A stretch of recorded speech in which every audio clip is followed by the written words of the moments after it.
Hey, I hope you enjoyed this video. This is a small piece of a bigger course, and I'll be releasing a few of these sample lectures for free over the next few months. So enjoy learning these things, and if you want to learn more, check out the full course over on craiginzana.com.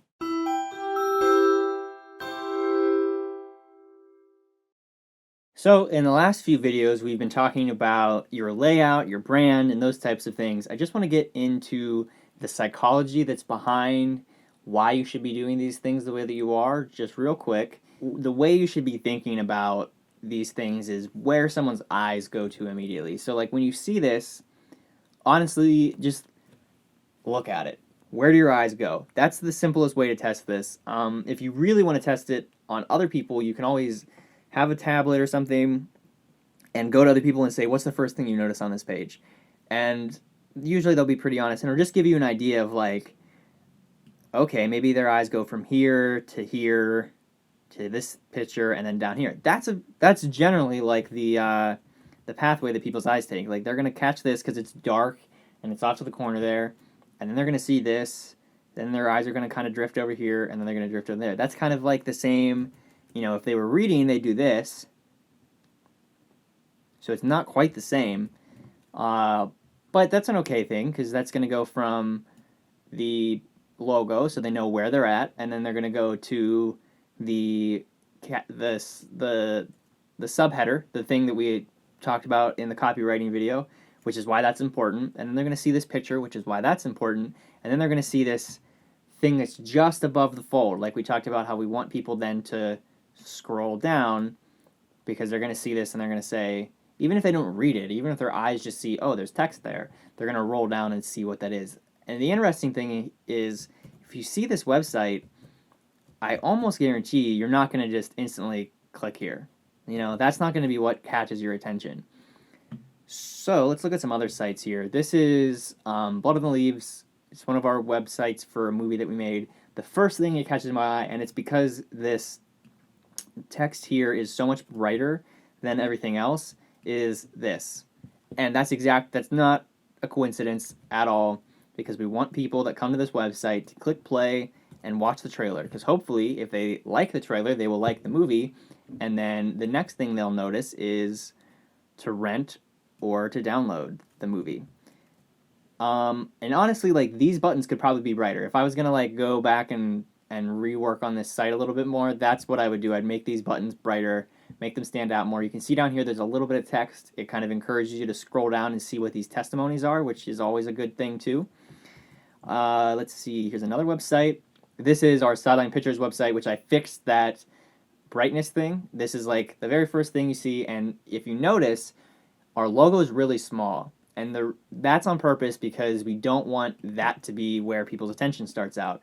When you see this website from far away, your attention is going to go to one of these buttons right here, which is exactly where we want it to go. It's probably going to go here, and then it might drift down here if that's not like everything you want, which that's exactly where we want that to go. And honestly, then it might come back up to this other button, maybe then up here.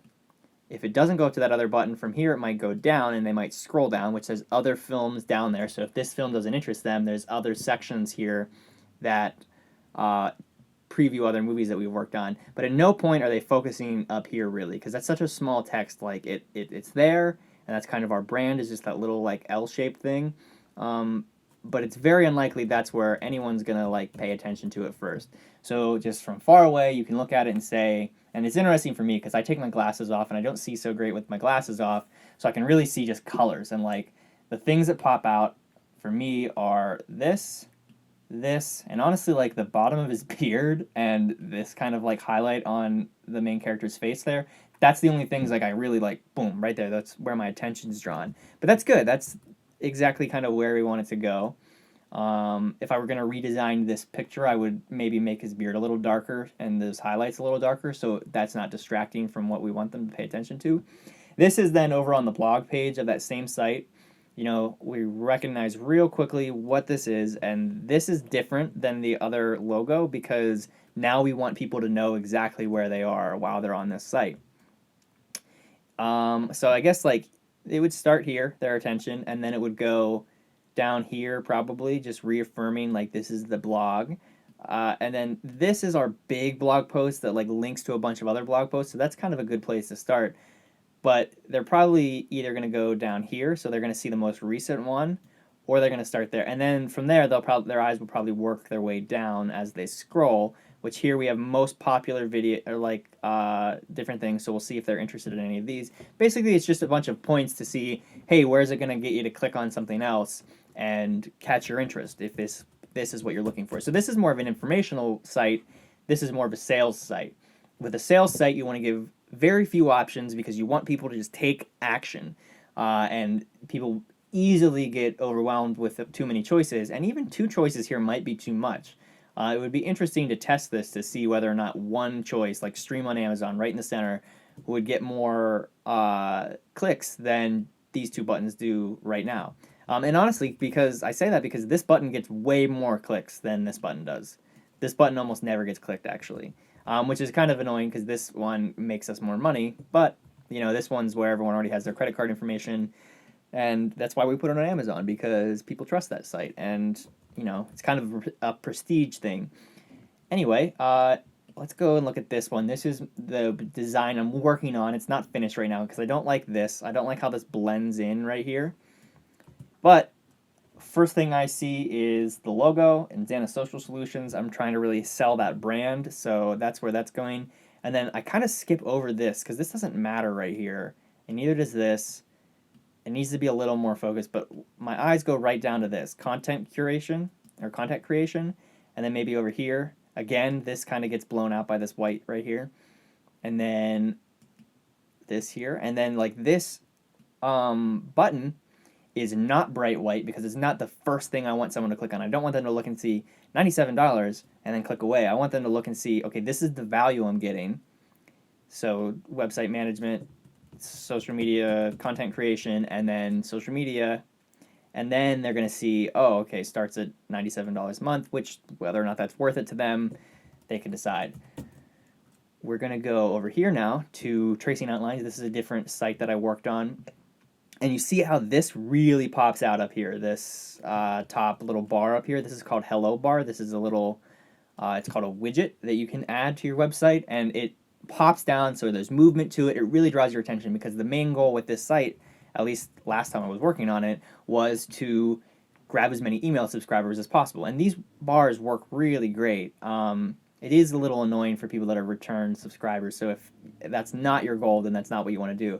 But so basically, like, from there, my eyes go down to this. That's like an interesting little image there, which is one of the pictures from Outlines, the gallery.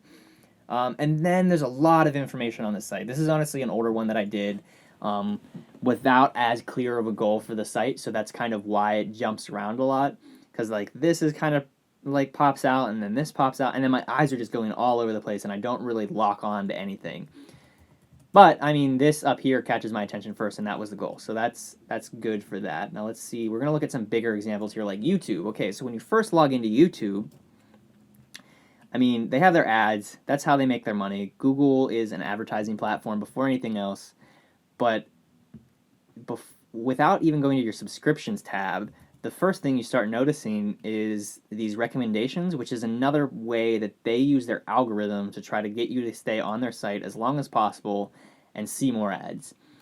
There's a lot of information they have to pack onto these sites. So this is really interesting to look at how, you know, they have the search bar up here. That's a pretty quick thing you might notice. The YouTube is there, but it's not really the main attention, although it is in red, which kind of pops out on the screen because it's on this top little section here, up here, that's like the only, there's this red, and actually the DiGiorno little like logo pops out, and this does too. So it's like really easy to tell where you're at, and then when you click on these other things, it starts to highlight those things red. So it kind of keeps you like out of the corner of your eye knowing where you're at on the page, and you notice it's like really spread out. And this is because this is their desktop layout. If you go on their phone layout, it looks completely different. That's a little more complicated to do, so you kind of want to do something that balances both. Now this is interesting. Facebook, the big guy Facebook, and I'm not on Facebook currently, so I didn't have an account to log in and show you that, which that, you know, has the timeline exactly. They just want you to get sucked in, and they want to keep you in. This, if you're a new user, the first thing they want you to see is this and this. And I mean, that's pretty much, if you're returning, then the login stuff's right there, so it's easy to get back in once you're out. But it definitely is, this right here. And the interesting thing is the only other colored thing on this website is the create account button. So it's really leading your eyes from top down here. So your eyes are kind of going, oh, I'm not connected yet. Oh, connect with friends, sign up, maybe put my information in or think about it, and then, oh, create account. That is not an accident. They're spending probably millions of dollars researching to see what works on these websites. And then the alternative here is Google. And again, Google puts a ton of research into this. And the first thing you notice, boom, their logo, because their logo is so important. It's part of their brand. And the search bar here is like nice and kind of hidden, but it's there because that's why you're here for Google.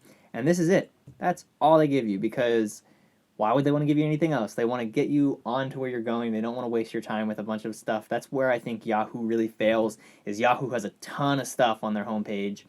It's interesting, though, in the last couple of years, they have added these tabs up here for Gmail, images, and this is the Google Plus thing. And down here, there are a few other things because they're trying to expand to more enterprise type stuff. So there's ways to make this the main focus.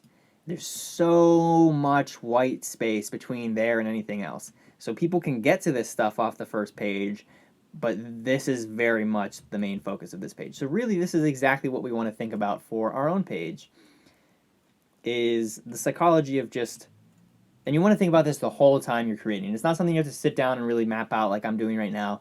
Just have this in the back of your head, like, what is my visitor going to see first? Where are they going to click? You don't want to assume that, like, they're going to see this, and then they're going to see this, and they're going to see this. Oh, and then they're going to come up here and click services. That's not going to happen unless they're definitely looking for services. Even then, they're probably going to scroll down. That's just how people behave. So that's why down here we have more information saying, like, more about the business and then selling the services down here. Because, so let's look at the website here. See, it's saying, expanding upon, like, who all is qualified, basically everybody, and more about what it is. And this kind of adds some, like, validity to their business by saying, like, look at who uses us. And this is called social proof, testimonials. This kind of stuff is also, basically with these scrolling sites, it's like, hey, did I catch you here? No? Okay, well, did I catch you here? No? Okay, well, what if I catch you here? No? Okay, what about here? And then here it's like last-ditch effort. These other people think we're great, So that's kind of the idea, is like it's like a sales pitch. I just want to stress that you don't want to expect people to click on these other pages up here. Especially nowadays, these scrolling websites are so popular.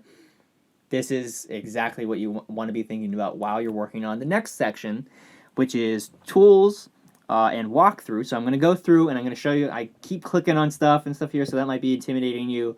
I'm going to talk about how to actually drop text in, how to edit it, what all these things over here mean, and we're going to really go through how to actually build your site now. So that's going to be the next section. First thing, I have an action required video coming up next, and we're going to talk about what you should have done before you move on to actually putting this stuff onto the screen on your website.